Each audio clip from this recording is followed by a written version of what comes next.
Max wasn't like other dogs, at least not anymore.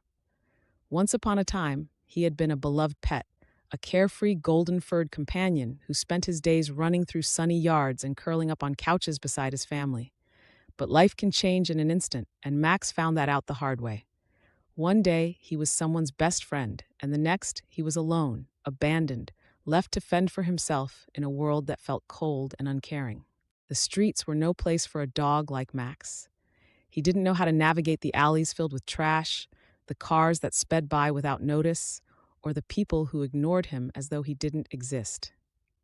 He'd gone from being someone's priority to being forgotten. His golden fur was now dull and matted. His ribs jutted out sharply beneath thinning skin, and his bright, trusting eyes had faded into sad hollows.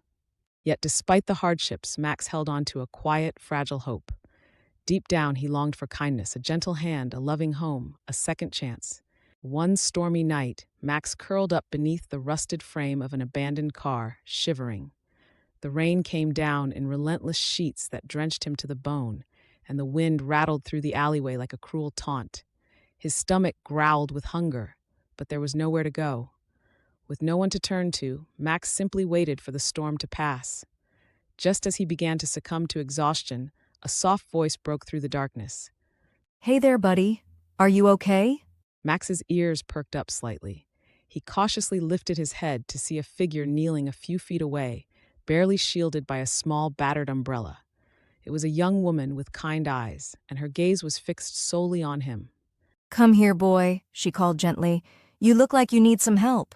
Max hesitated, frozen between the instinct to run and the flicker of trust her voice inspired. Humans hadn't been kind to him. Why would this one be any different? Yet something about her tone, her concern, made him pause. Slowly, tentatively, he took a step forward.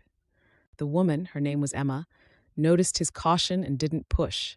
She kept still, letting him approach her on his own terms. Reaching into her bag, she pulled out a sandwich she'd packed for herself earlier. The smell of food was more tempting than anything Max could resist. She placed it on the ground and stepped away, giving him space. Max devoured the meal, his empty stomach thankful for even a small reprieve. Emma's heart ached as she watched him. He was thin, his fur matted, and there was resignation in his posture that suggested he'd long stopped expecting kindness. But no creature deserved to be left out in the pouring rain. "Would you like to come home with me?" she asked softly.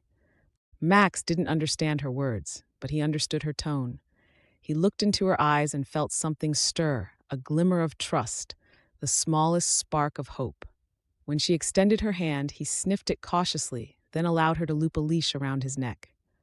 For the first time in months, Max stepped out of the darkness and into a life he'd barely dared to dream of. Emma's apartment was warm and inviting, filled with soft blankets and the smell of freshly brewed tea. When she set down a bowl of warm food and clean water for him, Max hesitated, unsure if he was allowed to take it. He curled up in a corner, watching Emma carefully. She didn't rush him, didn't expect more of him than he could give. Instead, she sat nearby and spoke softly, telling him she was there for him, that he was safe now. The next weeks were full of changes for Max. Emma treated his cuts and gave him baths to strip away the grime of the streets. She took him to the vet, where he received vaccinations and a full checkup. The vet marveled at his resilience. "He's been on the streets a long time," she said. "It's a miracle he survived." Through patience and love, Max began to trust Emma. He followed her around the apartment, wagging his tail when she spoke to him. The first time he laid his head on her lap, Emma felt tears well in her eyes. He was learning to feel safe, to feel loved. And in a way, Max wasn't the only one being rescued.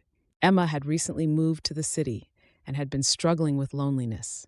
She wasn't sure she'd find her place here, but Max gave her life meaning and companionship. His wagging tail greeted her at the door after work, and his playful energy filled her weekends with laughter. He wasn't just her dog, he was her family. One evening, as they sat together on her porch and watched the sun dip below the horizon, she stroked his shining golden fur and whispered, "You saved me as much as I saved you." Max stretched out beside her, letting out a content sigh. He didn't need words to understand what she meant. He had found his forever home, and Emma had found hers too. It's funny how life works sometimes. Kindness has a way of creating ripples, of healing wounds deeper than we realize. Max's story reminds us that everyone deserves a chance to be loved, and sometimes the ones we rescue end up saving us right back.